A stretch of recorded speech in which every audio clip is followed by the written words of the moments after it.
फज्र की कसम और 10 रातों की और जुफ्त और ताक की और रात की जब रुखसत होने लगे, और बेशक ये चीजें अक्लमंदों के नजदीक कसम खाने के लायक है, इस बात पर कि काफिरों को जरूर अजाब होगा। क्या तुमने नहीं देखा कि तुम्हारे परवरदिगार ने कौम आद के साथ क्या किया, जो इरम कहलाते थे, दराज कद मानंद सुतूनों की, कि तमाम मुल्क में ऐसे पैदा नहीं हुए थे।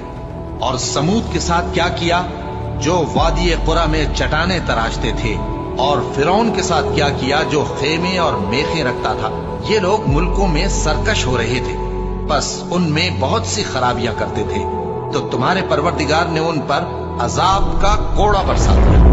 बेशक तुम्हारा परवरदिगार ताक में है।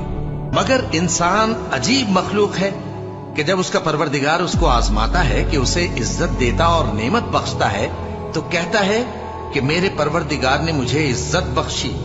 और जब दूसरी तरह आजमाता है कि उस पर रोजी तंग कर देता है, तो कहता है कि मेरे परवरदिगार ने मुझे जलील किया।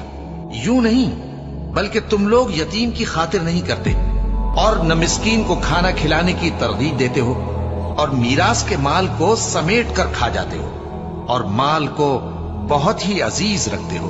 यूं नहीं, जब जमीन कूट कूट कर बराबर कर दी जाएगी और तुम्हारा परवरदिगार जलवा फरमा होगा, और फरिश्ते कितार दर कितार आ जाएंगे, और दोज़ख उस दिन सामने लाई जाएगी, तो इंसान उस दिन सोचेगा, मगर अब सोचने से उसे फायदा कहां मिल सकेगा।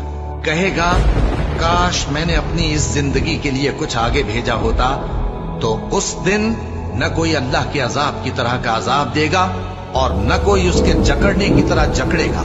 ऐ इत्मीनान वाली जान, अपने परवरदिगार की तरफ लौट चल। तू उससे राजी, वो तुझसे राजी, सो तू मेरे खास बंदों में शामिल हो जा और मेरी बहिश्त में दाखिल हो जा।